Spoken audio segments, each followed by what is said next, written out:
Be water, my friend.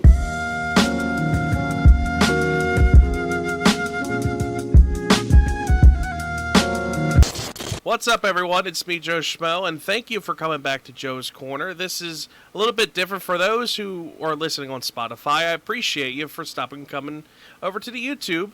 And for those listening on YouTube, go check out the Spotify, because we're going to have this in multiple places. Hurrah. I am joined by Cinema Nippon. Say hello, guys.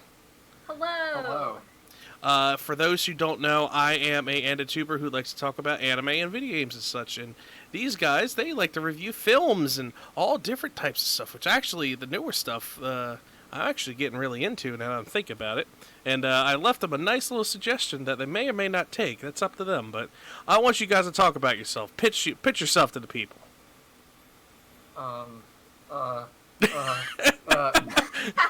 No. So, hello, everybody. We're Cinema Nippon. I'm Eli. And I'm Kylie. And we have been on YouTube for 3.5 years now. I had to think about it. We just try to talk about Japanese film in general. New movies, old movies, big popular movies, lesser known movies. We just try to talk about a little bit of everything. We try to expose people to stuff they might not have seen before. And we also try to use movies as a way to talk about Japanese culture and history. And because of the popularity and the sheer quantity of anime, there's a lot of crossover there. We end up covering not like a ton of anime, but we end up covering a good bit on the show. Yeah.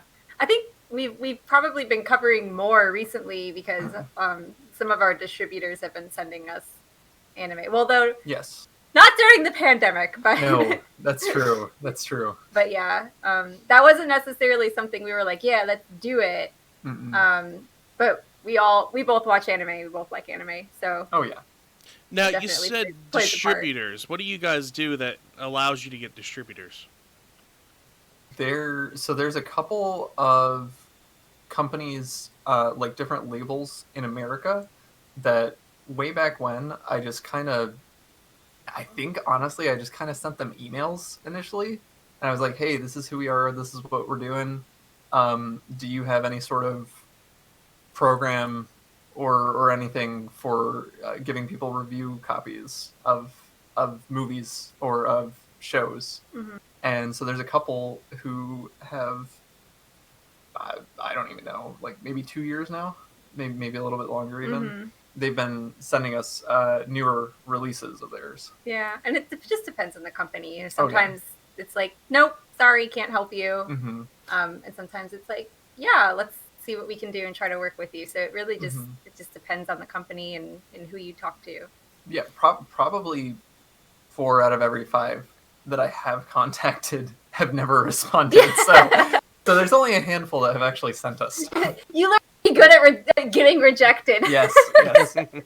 See, that's interesting because I've been trying to work the groundwork, and with me, I've ended up making groundwork with other YouTubers such as yourself, a couple other like Tokyo Lens, Shotgun Shogun on my end, but I've never had any luck when it comes to like companies. I've always got the generic thank you for talking to us, blah blah blah, and then you never hear from them. So it's glad to hear that some of the smaller people that they're able to actually talk to companies and not have to have millions of subscribers to actually get stuff from them. So that in my heart, that makes me real happy. So good job on that, I guess. That's where I'm going. When the first one actually sent us a response and it was a positive response, I genuinely didn't think that it would actually work. And I think getting a yes from one of them is what emboldened me to send like 50 more requests. So no, definitely. Like there's definitely some companies out there who understand what YouTube is and like what it has become and what it's going to continue to be into the future. So no, I definitely appreciate that. So with that, let's go with the next topic that I want to talk about is how we're living in the pandemic. So for you guys, it's still easy to get your content, and you don't have to like go brave the thousands of people who don't wear masks and like to go to a mall to get a video or something or a movie to review. So like, how is this pandemic slash coronavirus thing affecting how you guys record in your daily life? I mean, for me personally, like my full-time job is YouTube. So I haven't had any like changes necessarily with my schedule. Like a lot of people are like, "Oh, I have all this time off," when everything was like shut down. And I was like, "Yeah, I'm still working like 60 hours a week." And that's what YouTube is. It is a daily grind and working a lot more than you expect. But I love it. So I think like in that respect for me, that hasn't changed anything. Sometimes for my other channel, so we have two channels actually. The other channel is called Animal Fact Files. And that one, we will sometimes try to go out and get footage of animals that are native to our area, and sometimes get B-roll. And that's been a little bit of a challenge because, I mean, we're trying not to be out and about. Thankfully, definitely not around people. Thankfully, like that deals with going outside more so. So, you can go to a greenway and, try to find what you're looking for away from others. But so that's been affected. But I don't think like recording or finding information, anything like that comes with the territory of creating YouTube videos. Nothing like that's been affected. Though I know you can talk about the distribution process. Yeah, definitely. So as far as I go, nothing for video production has really been impeded, especially since so much of what we cover is available online. Either, like you buy it and have it shipped to you, or you just stream it online. There were 2 periods where I had less hours at my day job, and that gave me a lot of time to get ahead on YouTube work, so that was good. But the main thing that we've seen that's changed is getting review copies from distributors. One of them, they didn't have a warehouse staff for a while, so it was like on the back burner. So there's a couple of things that we just actually got, I think last week, that came out back in like May and April. It's like a box of stuff. Yes. So it's like, so it compounds how long it's going to take to actually do anything. Yeah. It was like, now we have like 8 movies to watch. Yeah. But then one of the other distributors who will frequently send us new releases, their solution was to shut down or limit their warehouse, but then also to send review copies digitally. So you get like a 1-time or like a 3-time key that you can use to watch a particular movie 3 times, then it expires. Mm-hmm. But those are the only like real changes that I think I've observed. Thankfully. How about you? Well, see, for me, I have a series called Otaku Thrifting, which a lot of people like, which is basically I go out to like the Triangle, or I'll go to, which right now I'm planning, going out to Asheville, and go to like big flea markets or go into thrift stores and stuff like that, finding anime merchandise, finding video game merchandise or video games and stuff like that. I can't really do that because, one, I don't have that many pair of gloves that just, put on the throwaway like that. 2, a lot of people aren't caring about other people, so they're not wearing masks, and they're like coughing and doing all this and not trying to cover themselves, which gets on all the products or whatever people are trying to sell at, thrift stores and stuff. And then 3, with that stimulus check that came out, lots of video game stuff in like my area, and it might have happened around you guys too. Like PS4s became non-existent. Same for Xbox Ones, Nintendo Switches, like all that stuff, plus video games itself became really hard to find for a while. So even if I went to GameStop, it was still a little, Yeah. Yeah, we I did not notice that, but I totally believe it. Mm-hmm. I think the thing that we noticed was we had some friends who were interested in like starting streaming or something, and yes. they couldn't find a microphone. Yeah, like like, there were at just all. no microphones available. We also tried to find a bike, but that's like Oh my gosh. Yeah. the like week-long saga of trying to find a bike and then just eventually giving up. Yeah. Any bike less than like $400. Yeah. Because those were the only ones that were left. Yeah. Were the like primo, See, that's But no, weird though. That's like I know. out of nowhere. It's so Mhm. random. It is really random, like how the supply chain got affected. And, Oh my gosh. Like, just that's crazy though that you couldn't find video games. Yeah, Yeah. so Like, do you guys have Trade It in a Triangle? I think you do. I don't. It's it's like a pawn shop. So... play kinda- and trade. No, Oh no, I know what you're talking about. Yes. Yeah. It's a pawn shop that has a really large selection of video games. yeah, that and then like everything else too. But for us in here, they were almost wiped out of like anything video game or electronic related. Like, Oh wow. and say I went to other pawn shops too, which has started expanding my video game collection because they're wheeling deal. They were low on video games, and then like you said, everyone's trying to stream now. So there's no mics or like camera equipment or anything like that. Best Buy was out for a while. I tried to get a boom arm, which I'm using now. That took me about 2 months to get.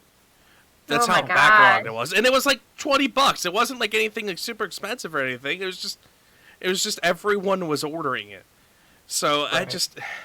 I'm trying to upgrade my setup because I'm in my little corner on a little corner desk, like trying to fit everything in here. So I got to like compact everything, and everything I need is non-existent. So, like the old. I'm pretty sure you guys had to do it when you first started. Had to Jimmy rig stuff, and yeah, I had to downgrade some stuff to make room, and that is currently what I'm doing. Oh yeah, I remember starting out recording in the closet, Oh my gosh. sitting in the Yes. closet. So that we would have to do less of the noise reduction. Yeah, like Oh, working yeah. on the audio itself. Mhm. Oh yeah, Yeah. yeah. Yeah. See, I was smart when I first started streaming. Once I got like good PC and stuff, I got soundproofing film all around me. You don't see it when I record, but it's all behind me and to the side. So like I don't have to worry about noise reduction that much. And plus, if I record a certain time, my roommates aren't here, so I don't really have to worry about it. I just got to make sure I cut my fan off because it gets a little hot. But Yeah. That's nice. yeah, it's very nice. So yeah, for me, really, I can't really go out and record stuff, and I'm like trying to make content as best as I can. Like I have a couple things to work, but when it comes to the vlogging part of my content, I can't do anything really. Hopefully, everything gets better and everyone, starts getting better and all that stuff. But starting to get a little hard on my end. But Yeah. let's talk about some uplifting stuff. So, you guys say you love anime and you guys have plenty of experience. So, I would love to hear your side on how you guys got into it and so on and so forth. Because everyone has a different story and a different journey. I guess I'll start. For me, I mean, I feel like any person around my age is going to be like, yeah, I started anime with Yu-Gi-Oh! And Pokemon. Like, Yeah. that's just... You're 65. To clarify. Just so everybody's aware. Okay. I'm a solid 65. Okay. But yeah. So, like, if you want to count that, Yu-Gi-Oh! Pokemon, I definitely remember being young and watching Sailor Moon, but I don't remember Sailor Moon. I don't remember anything about it. I just remember I saw it. But I don't think I really started getting into anime until I was in college, actually. Because when I was growing up, we actually didn't have internet. So I didn't have access to a lot of the things that my peers had access to. I know a lot of millennials grew up like downloading things off the internet or buying bootlegs or things like that. I didn't have that experience. So when I got to college and I had internet access for basically the first time, I was just like, there's this whole world of things that I didn't know existed. And so that's when I got into it. And I mean, I would definitely say Death Note, Full Metal Alchemist, the basic weeb Yeah, like mid 2000s. Yeah, like and it was like easily available. Like I'm pretty sure those were available on Netflix even at that time. Like just the easy available stuff, and then I mean Miyazaki, of course, and things like that. You know, and then through doing this show and learning more about Japanese culture, I've definitely like expanded my horizons with anime. But I definitely do not. I have not seen anywhere near the amount of anime. Like you go to an anime convention and like people know all these characters, and I'm just like, I have utmost respect for you, but I do not know who you are or what you're doing. Yeah, I really know the feel. Like I feel like I watch a lot, but then like when you go to conventions, it's like, man, I really don't watch any, do I? Yeah. Oh my gosh, yes. And like I don't really keep up with it. Like there's so much anime. I think anime is one of those things that has made me. It's like a reality check that any conventions that we've gone to in the last 5 years or so, it's made me realize that I'm getting old. Because I'm like, I look at the stuff that I recognize, and I'm like, oh, there's that character from 15 years ago. And anything more recent, you know, I'm just like, oh, I don't know what that is. Oh my gosh, yeah. What about you? How did you get into anime? So I'd say, I mean, I'm in the same boat. You're also 65 years old. I'm also 65 years old. Okay. So, no, we're pretty much, I mean, we're only a couple months apart in age. So, I grew up on the same sort of stuff that was on broadcast TV because I had internet, but I did not have cable. So I wasn't exposed to certain, or like I knew about, but I didn't watch certain things like Dragon Ball Z, stuff like that was on like Toonami, or like Cowboy Bebop, or any of those other like early 2000s really big shows. Most of what I was exposed to through TV was the stuff that was on broadcast, like Pokemon and Yu-Gi-Oh. But I think it was even earlier than that. I'm not sure. I think in the late 90s, my brother, it might have been the early 2000s though, but my brother got a used copy of My Neighbor Totoro from Blockbuster. Like he, you know, bought it like without a clamshell or anything. And I think that was the first movie that I saw that I was like, this is different than any of the shows that I've seen on TV, like any of the Western animation that I had seen up to that point.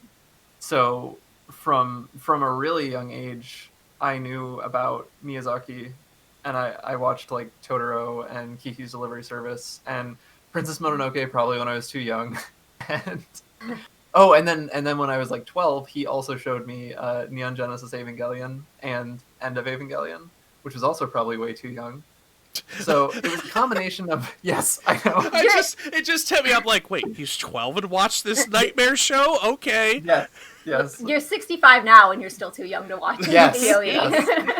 So it was a combination of what was available on broadcast in the late 90s and early 2000s and the stuff that my brother showed me, which was mostly like Evangelion and Miyazaki. Which is a really... What a wholesome pairing! Very wholesome pairing. Frankly. Yeah, I guess that was the balancing out of... Yeah. You see blood and guts. You see these whole flashing lights, and your mind's a little screwed up. Here's Totoro. Yeah, exactly. Yeah, I mean, that's literally what happened. Yeah. So, yeah. See, for me, I'm like you guys growing up in like the 90s, early 2000s. I had basic cable and stuff, but I didn't really. I was exposed to like Pokemon, Yu-Gi-Oh, all that, like the stuff you would see normally. But for me, what really set in as anime, if I had like get up for school at like 6:00, I would get up early on the like going into Monday, and I would catch like Inuyasha or like Cowboy Bebop or stuff like that. And like I didn't really know what it was until I got older, and like I fell out of anime. Then like junior year, senior year, I got back into anime. That's when I realized how good Cowboy Bebop was, how good Trigun was, and Inuyasha and all that stuff. But like growing up, I had the DBZ Yu-Gi-Oh. I played Yu-Gi-Oh without really playing Yu-Gi-Oh, but you know how we all did. Yeah, we played it like in the show where we just kind of made up our own rules. Exactly, played it. Oh, I don't need to sacrifice here, Dark Magician. Oh, look, there's your blue eyes. But I can still somehow beat you with my Dark Magician. And but just growing up, I mean, I was exposed to like a different, I guess, a wide range.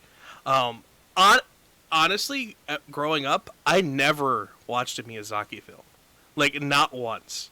And it's not because I didn't either. It's like not because I didn't want to. It's just it didn't happen. Mm-hmm.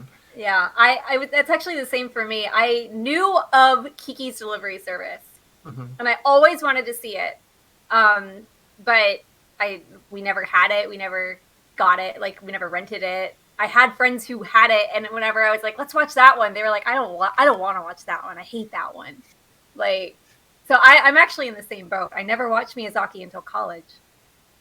See, that was me and Porco Rosso. Like, I knew of Porco Rosso, never got to watch it until, like, I hit, graduating high school. That is fascinating, since Porco Rosso, I feel like, is one of the ones that, like, often is left off of Miyazaki lists. I was going to say, after Spirited Away came out in America, and it won an Academy Award, and, like, all of his backlog with Ghibli was released on DVD over here. I think Nausicaa and Porco Rosso were the two that I didn't see. I saw all the other ones, but those two, so Porco Rosso definitely was that way for me. And see, that is, like, my favorite Miyazaki film. Spirited Away is good, Nausicaa of the Valley is good, but Porco Rosso is, like, the film for me. It's a good one. It's a good one. It's underrated. It's weird. Yeah. Like compared to what else he was doing at that time. Mm-hmm. In a good way. So yeah, my growing up's a little different. Then once I got to like 12th grade, I watched like all this stuff at the time. So like I watched Love Live, I watched like Log Horizon, Sword Art Online, and like all the mainstream stuff. And then I started venture off doing my own thing, which you guys, if you are followers of the channel, there's a whole video on it. You can go check it out. I don't feel like boring people with it again, but so you guys love watching live action stuff, and from anime adaptations to regular films. Mm-hmm. So before we start talking about our opinions on the good and bad, what is your whole opinion on the live action adaptations? How do you feel about that as a whole? Specifically of anime? Yeah, we can do that, or of like books, because that's like a whole thing with the West here too, because we do a bunch of book adaptations and most of them aren't that good, but there's a couple hidden gems in between. Well, to me at least, that's what I think. You guys might be different. No, I would generally agree with that. Most films that are adapted from books that I've seen, I'm generally not like a huge fan of, but I think that's because the two mediums are just so fundamentally different, and so it makes it so that if you really, really love a book, you already have all these ideas in your head about like what those people look like and how they act. Like your mind has filled in a lot of the gaps that the writer might not have, and then you're transitioning it to a visual medium where everything visual is laid out for you very directly. So if that counteracts the ideas that you already had in your head, I think you're predisposed to not like it. If that makes sense. Mm-hmm. Because it's basically breaking your expectations. Yeah, because it's fundamentally working with different modes of storytelling.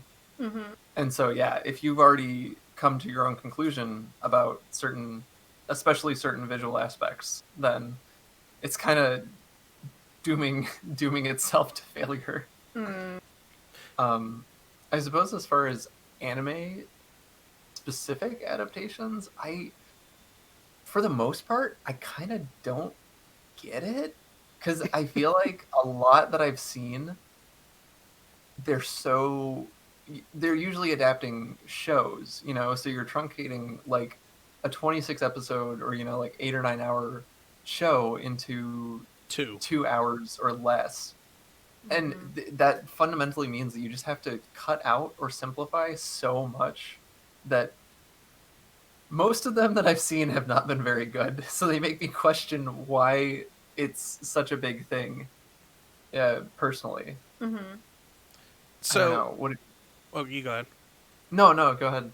I was going to say, see, I agree with that, because going back to the West, like Hollywood-wise, Artemis Fowl is the most recent example I can think of when it comes to book to, what is it? Book to, movie. I can't get the words out. But, yeah, you got this predisposed thing of, you think, oh, well, Artemis is going to be this, and then Holly's going to be this, and so on and so forth. And then, bam, it's a big letdown. Yes, we were talking about that the whole time we were watching it, because we read that as kids, and we were like, no, this isn't how I imagined it at all. Yeah. That my mind didn't even go to that example, but also, let me just say... He needs to put the picture of your tweet about Artemis Fowl. Yes! Oh my gosh! Okay, well, I will put it here. Here you go, everyone. I just want to definitively say Artemis Fowl is the greatest film of 2020. It's so good. So good. So good. No, absolutely. You're right. You're right. That's a perfect example of that. Yeah, I mean, Artemis Fowl, Aragon is another great example of something that happened a long time ago, like a decade ago or so, that it was just a complete disappointment. But I think then you also have the other side of the spectrum. Like, I mean, I would argue that Lord of the Rings really holds up even today. It's really good. And I have not read all the books. I have had all the books read to me. Just don't talk to Tolkien's son about that. Well, yeah, no, and that's the thing. Like, I know, like, Chris hates the movies. He can't stand them. And I respect that. But I was introduced to that entire franchise through the movies and then read the books. So, that for me, it was almost like coming at it in reverse. Yes. So I don't know. I think because the two mediums are so vastly different, when you're taking something from written form, specifically, like just writing like a novel, and transitioning to a visual form, it's so different that there's so much opportunity to add layers that you simply cannot add in a non-visual format. And the reason I bring this up is because I actually, in watching anime, I tend to not enjoy reading manga, which is like kind of the opposite, I think, of a lot of people. But for me, I feel like I can feel the characters and like seeing their expressions played out in anime versus having to kind of come up with that on my own while reading manga. I connect more with anime. So I see both sides personally. I think there's a merit to both. And I think if you're going to do an adaptation of something, you need to do it justice and you need to add to it. Because in a lot of ways, like you were talking about, you're truncating something that's hours and hours long into a much shorter time frame. So how do you make it, you're going to have to cut a lot, but how can you add something new, like not necessarily change something, or change something, maybe, whatever is going to work to make it so that it's different and there's a reason behind making it other than just, being a shill. Because when that's the case, it's very obvious. And that's when it becomes the situation where it's like, what's the point? Like you guys are talking about. Yeah. See, like for me, with you and Aragon, I kind of had something similar. So the movie Live, Die, Repeat with Tom Cruise? Oh, yeah. Yeah. So it was actually based off a manga called All I Need Is Kill. Yes. And it kind of, that's the basically, long story short, same thing for me. That's how I got into it and started reading it, which is very good. So if you guys want to go check it out, go check out that manga. Not the movie. The movie was all right, but the manga, that's what I'm talking about here. The manga. That's what I want you to check out. So since you guys know how you feel about it, do you have a list of good and bad? I have like literally one good like live adaptation. And that is the Gintama movie. because have you guys watched Gintama? No. Okay, so basically, it's an anime that makes fun of anime in the process. Okay. So, if you can look all over the internet, you can see different screenshots of Gintama. Like, one of the most famous ones that you'll ever see is literally Gintama, and then one of the like side characters are like sky surfing on two people, and they're talking about like something not related to that whatsoever. Oh my gosh! And like the whole set is like they live in like ancient Tokyo, and then if you look over to the panel to the right, it's like modern futuristic Tokyo, and all in the same like category. And like it's very funny. It does have like some seriousness to it, but the live adaptation actually did very good in giving that Gintama feel, which other movies don't do the same or represent the show that they're trying to do as well as like they did with Gintama. Another example of bad one that was trying to but failed was the Attack on Titan stuff that they tried.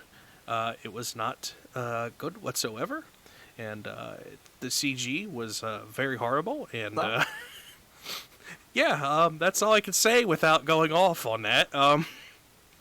But yeah, there aren't many that do a good job in portraying the anime that they're trying to bring to life. And I know right now Hollywood's trying to bring Cowboy Bebop live action, which is on hiatus from last time I heard. I'm not sure. Then they're working on a thing One again. Piece. I didn't realize that. Yeah, so they literally had a good cast of actors, like the actors they had lined up, because I think they were gonna like make it into a show. I think not a movie per se. But I haven't heard anything like in a while. I think it went on hiatus because of COVID. Okay. But I know Hollywood's trying to bring One Piece into the live action world with 10 episodes. Oh. And, boyo, I'm a huge fan of One Piece. I watched from episode 1 to current. I don't know how they're going to do that. Yeah. That seems daunting. Yeah, because that's an odd choice for an American adaptation, especially. I feel like. Yeah. I guess for brand recognition, but. I guess, but my whole thing is main character is a rubber man. Yeah. Secondary characters, if they do get that far, one's a skeleton, one's a cyborg, one's like a talking reindeer. Like, how are you going to do this? Yeah, that sounds like a lot of like implementation of CG. And yeah, I don't know how. Yeah. But yeah, that's my quick list because I have more bad ones like Full Metal Alchemist. The live adaptation was hot garbage. I'm trying to think of some other ones off the top of my head I can. My mind keeps going back to the One Piece one because like. I've been thinking for months on how they're going to try and do this, and I still can't figure it out. Mm-hmm. But what about you guys? Do you have any that you think are good, and some that you know or you think are bad? I definitely have more that I think are good, than I think are bad. But I would say that we probably have seen far fewer than you have. Yeah. So maybe. You know, that's coming from a biased perspective, but the two that I can think of that I found disappointing were the Death Note one on Netflix. The American one. What was that? Zac Efron? Was it? No. What was his name? I can't think of. And Zac Efron, then it would have been a lot better. That's true. Let's be honest. But it had Willem Dafoe as Ryuk. Yeah. So that was disappointing. But I will say, so this is what I always say about watching movies, and I always hold true to it. As long as I am entertained, I think the movie has served its purpose because that's the whole point of movies is for entertainment.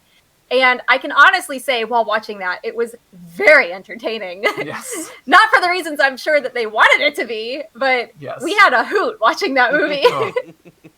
The only other one I can think of is the Ghost in the Shell remake.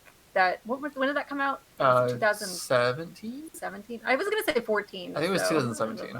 Yeah. But yeah. The one with ScarJo. Yes, thank you. Yes. Yeah. Okay, so I forgot about that one. Yes, that is very good. Because as you said that, I looked over and I got a stack of DVDs from the flea market that I went to not too long ago, oddly enough, and I was like sitting on top.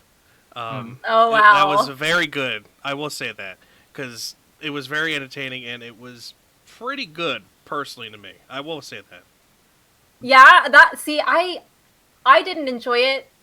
Because I liked the first one so much, but at the same time, Ghost in the Shell in general just it's not like my favorite thing in the world. So I think like that comes from me not being able to connect with it like at its core, basically.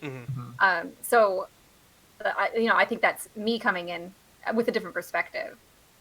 Do you want to say you're bad, and then I'll say some good? So this might seem kind of like a cop-out because it's similar to what she said, but I have very distinct memories of being in high school and seeing Death Note, reading the entirety of Death Note, the manga, and then seeing the entire show, and then getting to the 3, I don't know if there are more at this point, but the 3 Japanese movies.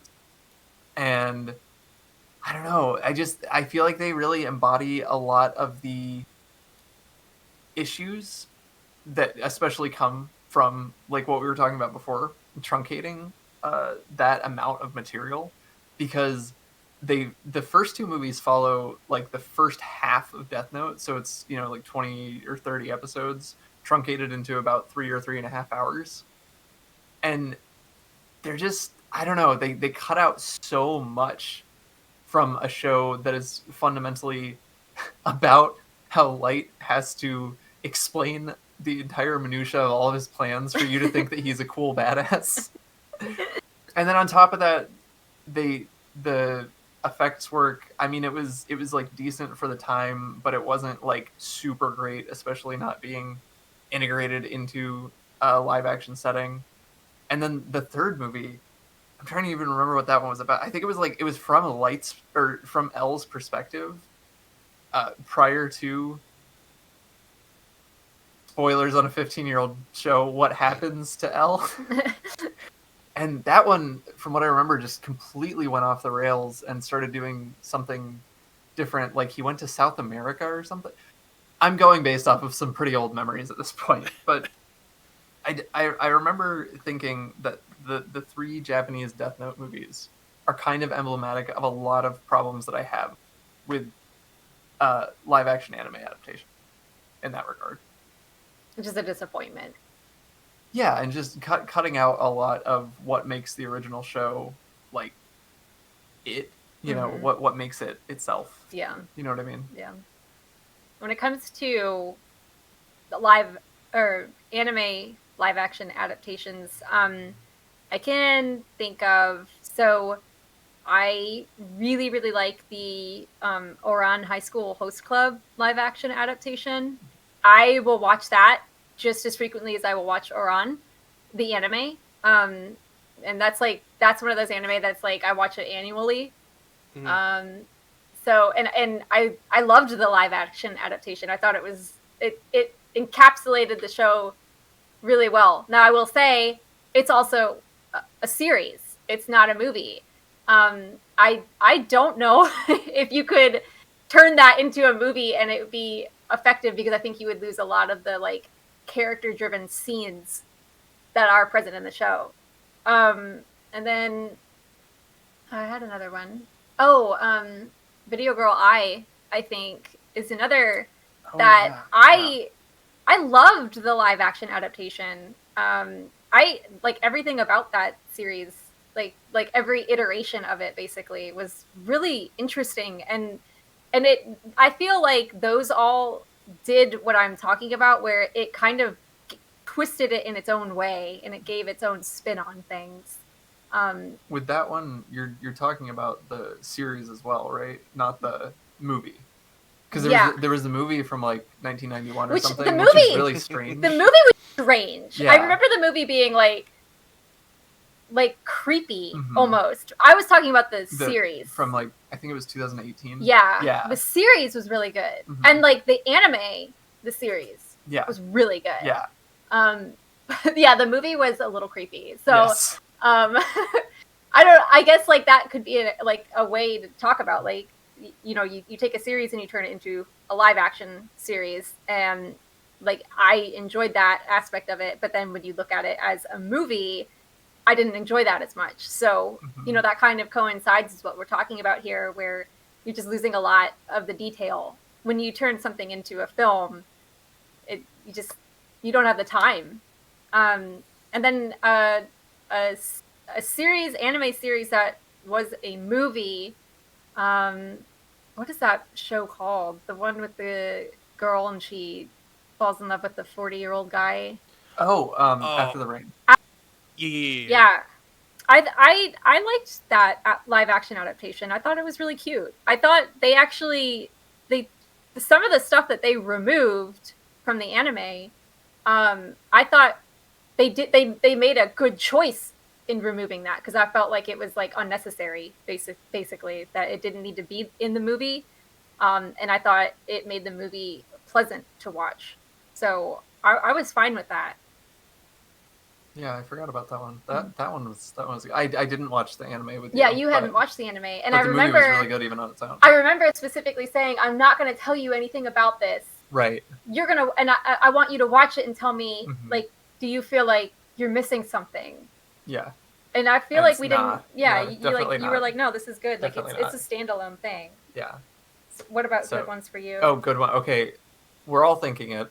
Obviously, Last Airbender. Oh my gosh! You are canceled! Biggest travesty in the history of Hollywood is that the sequel never happened. Oh my gosh. Oh my gosh. I think we're divorced for 2 minutes. No! No, it's genuinely though. Okay, so this one, this might seem like a weird pick. Okay, but hear me out on this. So, the third movie in the spin-off movies from the series Yokai Watch. And that's a really kind of strange esoteric choice. They had live action movies? See, that's the thing though. That's the thing. Is that I think there are 1, 2, 3, 4, 5. There are 6 movies now. 5 of them are animated. But the third one is half animated, half live action. Because for anyone who doesn't know, in Yokai Watch, the whole idea is that there are all these like spirits and creatures called yokai that can be blamed for certain like just general annoyances in day-to-day life, like people who talk too much or who compulsively shove their fingers up their nose. That's a running gag in the show. But in the third movie, they encounter this weird, like, super powerful yokai that's a giant flying whale. And its power is that it can flip-flop reality from the anime reality that you're used to in the show and the movies and our reality. And the way that they play with that is, it's so good. Because there are certain, obviously they have to have the yokai be CG in the live action parts. And so some of them look great. Some of them are genuinely horrifying, but like they play it as a joke. Like there's a dog with a man's face who's pretty horrifying on his own. But in the movie, they don't even animate the face. They just green screened a guy's face onto a CG dog. And it's horrifying. Mm-hmm. And then there are certain aspects where like the yokai will have powers in their world, and then when they get flipped over into our world, they like lose those powers because our physics and our reality, our laws don't work the same way as they do in anime. So they play off of that. Yeah, it's very self-aware. It's very, very self-aware. See, I like that kind of stuff. Yeah, yeah, and it places itself in the reality of the show. It's basically in continuity with the show, but then it just friggin' steamrolls into our reality. And I don't know, I've never seen a live action anime adaptation do something like that and do it in such a self-aware manner. So that is definitely my favorite, hands down. It was really good. I'd watch it again. Yeah. See, that's interesting. That's really interesting. The one good one that did you guys see Detective Pikachu? Oh yeah. Yeah. I think they did that really well for the West. Okay. Because it gives a lot of foresight into what Pokemon would really look like, and I think they did a really good job with it. And I bring this up because I was looking at the scene where Pikachu goes into the fighting ring. Spoilers in case anyone hasn't seen this. But when Pikachu's going in to fight the Charizard, and after all of that breaks down, I was watching something, I forget who it was, but they were talking about how, like the Magikarp turns into he turned into a Gyarados, right? If I remember correctly, or something like that. I'm trying to remember. But they talked about how the evolution actually looks really clean. Mm-hmm. And it's not like freakishly forming, which like most people would think that's how evolution would be. So I just think how they presented everything and the story that went along with it was really well. I still think we should have gotten Danny DeVito, but I'll take Ryan Reynolds any day too. So, but yeah, we really like that. We actually watched it a couple times. Mm-hmm. Yeah, I know people were really, really divided on that one, but I actually was debating whether or not I should say that was one of my favorites as far as adaptations go. Mm-hmm. So I'm glad that you brought it up. Oh yeah, that's one of the most recent ones. That's that's the favorite, most recent adaptation, hands down. So I think that's good. And trying to think of where to go from here because we pretty much covered everything from like actually doing smooth transitions from 2D to 3D, which I didn't think we would cover, but I'm glad that I was introduced to that because it kind of makes me want to go watch that third Yokai film. It's good. Highly recommend it. Yeah. To marvels of like cinema masterpieces such as Avatar. We covered the whole board, I think. I mean, do you guys want to add any last like recommendations or anything like that? I like to rewind just a tiny bit about Detective Pikachu. I think part of the reason that might have been something that could do well was because it was a self-contained story, and they did something different. They did something that it's part of the Pokemon universe, but it is not like intrinsically like has to be connected to it per se. Mm-hmm. Like it exists in its own space, but it's using the Pokemon universe as a jumping board. Yeah, like all you really need going into it is knowing that Pokemon is a thing that exists. Yeah. Like you don't really need any more knowledge than that. Yeah, and I think that might be part of why it was successful, and that's kind of how I feel about like if we're gonna if a live action anime adaptation is to succeed, in what way could it be successful? Mm-hmm. And I think the idea of saying, well, it exists in this universe that has all these characters that you know and love, but we're going to talk about this other thing, this other, aspect that's occurring. Yeah. I think that's one way you could do it successfully. Or not. I mean, because you could piss people off by not talking about the characters they love. So. That's true. That is always a possibility. I mean, that seems to be Disney's entire problem with Star Wars, right? Like, I mean, not to like derail this, but that they have this giant universe, but they religiously stick to this one family and the people in the periphery thereof. Yeah. But I think, like you're saying, if you keep that analogy going, if they set something in a completely different part of the universe with completely unrelated characters in a Star Wars movie or an anime adaptation, either way, I'm glad that we've been able to link anime and Star Wars. That's perfect. And come on, since the Phantom Menace, Star Wars has basically been anime. I mean, the fights. Come on. Oh, wow. Yeah, I mean, I'm not going to argue that. Well, but no, I agree.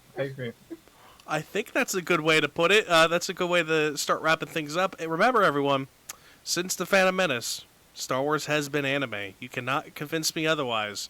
Because this man could just convince me, because he's not wrong. If you sit down and think about it, he is not wrong. You can quote facts. me on that. Yeah. Quote me on that. Oh boy. So, for those who just joined, thank you for catching Joe's Corner. I will have a new episode every Monday with my co-host 12 on Spotify at, I guess, noon or so every Monday. Where do you guys want these people to check you guys out on? You can find us on YouTube at Cinema Nippon. That's for everything we've been discussing here. Give us a like, subscribe, hit the bell, do all the things that YouTubers are supposed to say. I don't know. Hit that subscribe button, smash that like button. Yeah.